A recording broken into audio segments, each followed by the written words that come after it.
Je l'annonçais en titre, le ministre de la Santé est avec nous. Professeur Nicolas Méda, bonsoir. Bonsoir. Merci de venir nous donner des éclairages sur cette journée. Pour la journée mondiale de la santé, on parle de dépression. Est-ce que c'est une maladie? Oui, la dépression, c'est une maladie mentale qui se caractérise par une tristesse quasiment invalidante qui empêche une personne de mener ses activités ordinaires. Et quelle est son ampleur au Burkina? Au Burkina, son ampleur est mal caractérisée, mais on sait que dans le monde, près de 350 millions de personnes souffrent de cette dépression. Nous avons quelques données hospitalières qui signalent des cas que le reportage a relevé. Et donc, cela nécessite qu'il faille qu'on caractérise mieux le poids de la dépression dans les maladies au Burkina Faso et surtout qu'on en parle et qu'on agisse parce que la dépression est là et concerne de nombreuses personnes au Burkina Faso. Et pour la prise en charge, comment cela se passe? Les services de santé sont capables de prendre en charge la dépression. Il s'agit des psychologues et des psychiatres qui sont dans les formations sanitaires, qui sont capables d'accompagner les personnes. Ça survient généralement sur des cas dans des conditions qui affectent la quasi-totalité de la population. Ça peut être le décès d'une personne très proche, ça peut être la perte d'un emploi, ça peut être l'abus d'alcool, ça peut être la consommation de drogue. Donc vous voyez qu'il y a un éventail très large de facteurs associés à la manifestation de la dépression.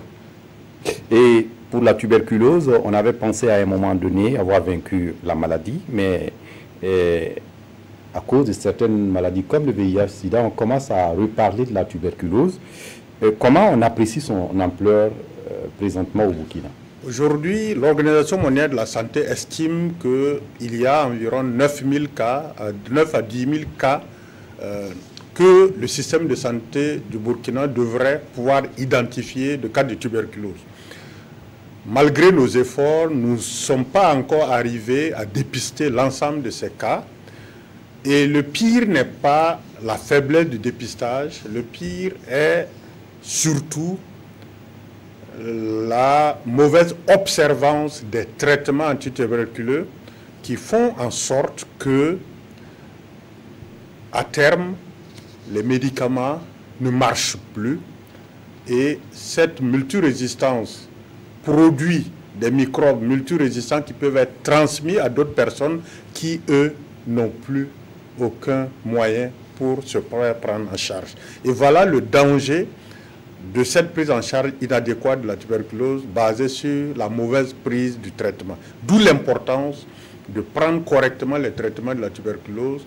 Nous aurons un avantage avec le maillage du territoire, avec les agents de santé à base communautaire qui vont être les observateurs de la bonne prise en charge de la tuberculose et nous espérons avec cette stratégie venir à bout de cette maladie. Professeur, vous l'avez dit dans le reportage qui nous a été diffusé tout à l'heure que pour la lutte contre le palu, il faut en finir définitivement avec la maladie. Mais de quelle façon vous comptez le faire? Le paludisme aujourd'hui dispose de plusieurs outils très efficaces et certains pays sont venus à bout. Les premiers outils sont dans le domaine de la prévention avec un arsenal qui vient de l'assainissement. Et c'est pour cela que j'interpellais tous les maires des communes urbaines et rurales. L'assainissement d'une ville, c'est la responsabilité des maires. Le ministère de la Santé, le ministère de l'Eau et de l'Assainissement peuvent accompagner les communes rurales et les communes urbaines à le faire. Deuxièmement, vous avez tout ce qui est autour de la lutte contre les moustiques, avec la pulvérisation intradomiciliaire, avec dormir tous les jours, toute l'année, sous une moustiquaire pour quiconque vit au Burkina Faso. Ça, c'est des outils très efficaces de prévention avec les enfants en saison pluvieuse, en saison de haute transmission du paludisme, donner à l'enfant une chibioprophylaxie chaque mois pendant les 3 mois que la saison de transmission du paludisme est très très haute. Et donc, je pense que l'ensemble de ces outils de prévention peuvent aider à réduire la charge morbide autour du paludisme. Nous avons le traitement qui est efficace et le traitement dispose de deux outils majeurs. Premièrement, on a les tests de diagnostic rapide. Donc, n'importe quel signe qui tend vers le paludisme, se précipiter dans une formation sanitaire qui dispose de ces tests et on est pris en charge. Et ensuite, on a des traitements très efficaces qu'on appelle les combinaisons à base d'artémisinine qui sont très efficaces pour soigner le paludisme.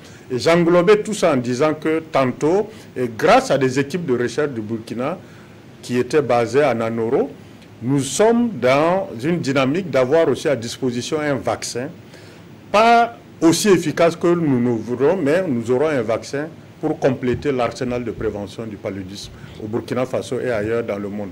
Notamment avec le docteur Alidou Tinto, exactement. Et juste pour terminer, professeur, on parle aujourd'hui, l'actualité oblige, de partenariat public et privé. Au niveau de votre département, comment la mise en œuvre de cette loi est envisagée? Oui, le secteur de la santé, sur 23 projets structurants du PNDS, 8 ont été choisis en urgence pour être exécutés dans les 6 mois offerts par la loi qui vient d'être votée. Il s'agit de projets d'infrastructure dont nous allons construire de nouveaux CHU à Ouagadougou ici, dans le village de Basenko. À Bobo-Dioulasso, nous allons choisir le site. L'actualité vous a dit tout ce qui existe sur le choix de ce site. Et nous allons transformer le CHR de Waïgouya en centre hospitalier universitaire. Nous allons construire un CHR à Fada, à Gawa, à Dédougou et certainement bâtir de sorte que ça soit des centres hospitaliers universitaires. Il y a ensuite 240 CSPS qui seront construits pour mailler le territoire et 11 hôpitaux de district. Et à Ouagadougou, nous allons ajouter un autre hôpital de district, en plus de Bogodogo, à Boulimiougu. 2 projets majeurs d'équipement, 300 ambulances pour un slogan, une commune, une ambulance. Et enfin, mailler le territoire. Tous les centres hospitaliers régionaux qui n'ont pas encore d'unité d'hémodialyse auront des unités d'hémodialyse pour soulager le centre hospitalier universitaire Yalgado Ouedraogo. Professeur Meda, l'occasion nous sera donnée de revenir en détail sur ces projets. Merci d'être venu répondre à nos questions. Vous restez avec nous pour la suite du jour.